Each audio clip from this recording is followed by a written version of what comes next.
Kavos mėgėjai, būsimi ir esami klientai. Šiuo metu turiu BSH Vokietijos įmonių grupės produktai, tai yra Gaggenau, Boschas ir vėl yra Gaggenau. Tai praeitą filmuką bandžiau palyginti BSH įmonių grupės du produktus, lyginau Boschą ir Nefą.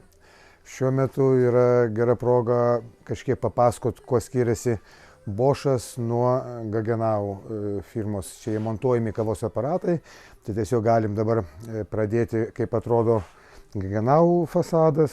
Stiklas, fasadas visai yra, žiūrint, jeigu palyginus su Boschu, yra tikrai skirtingas, matosi visai kitoks stilius, va kitas Gaggenau dar kitoks stilius, jau kaip sakyt, ir stiklas, ir valdymas. Jeigu žiūrim dabar, praeinam prie tą Gaggenau, valdymas yra labai paprastas, tokį ratuką rodo, kur kokia kava, informacija, apšvietimas, meniu visas, taip toliau. Boschas, jeigu taip žiūrėti, irgi viskas, tik tai aišku, čia jau spalvotas ekranas, gražus, galima taip kavą rinktis, nuosavas meniu, servizas, praplovimai, irgi gan patogus valdymas iš priekio ir taip toliau. Jo, dabar tokia įdomi akimirka, visi klientai klausia, o ką rinktis ir kiek kas kainuoja. Tai tiesiog dabar palyginsiu kainas ir po to bandysim kaip meistras įeiti biškį giliau, kodėl tokios kainos ir ką rinktis klientam. Boschas čia kokių 5-6 metų ar 4 metų, tais laikais kainavo apie 1300–1700 eurų. Jo, o Gaggenau kainuoja nuo 4000 iki 6000, taip. Tai jeigu dabar palyginsim, tai 4000 eurų skirtumas tarp Boscho ir Gaggenau. Skirtumas, tai bandom išsiaiškinti, kodėl toks skirtumas. Atidarius vidų, vanduo, darykla yra tiesiog paslėpta, taip, paprasta bošinė, taip toliau. Vanduo, tirščiai, viskas atrodo kaip ir faina. Taip. Atidarom Gaggenau vidų. Olia. Matom lygiai tą patį, ką ir Bosche matom. Vanduo. Patobulintas tirščių šeimimas. Reikia paspausti mygtuką, kad ištraukti.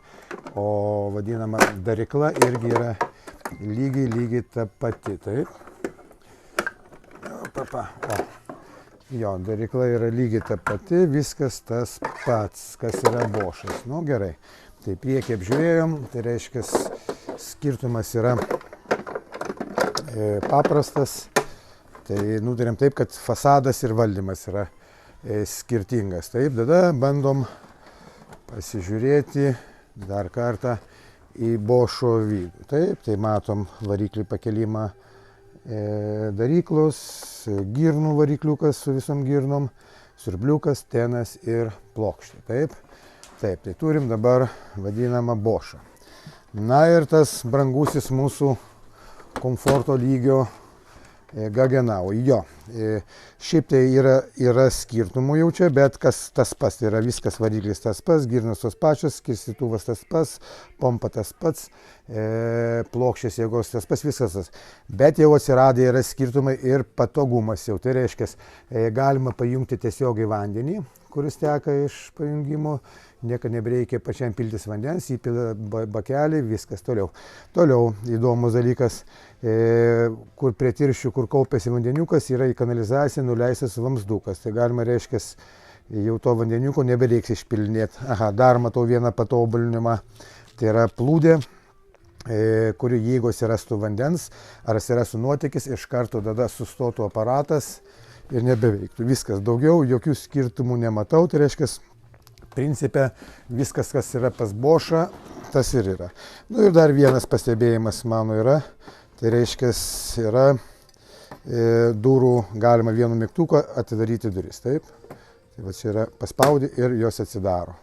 Tai va čia toks yra, kaip sakyt, dar Gaggenau patobulinimas. Tai va 4–3 tūkstančių eurų skirtumas tarp šitų BSH įmonių grupės gaminamų produktų.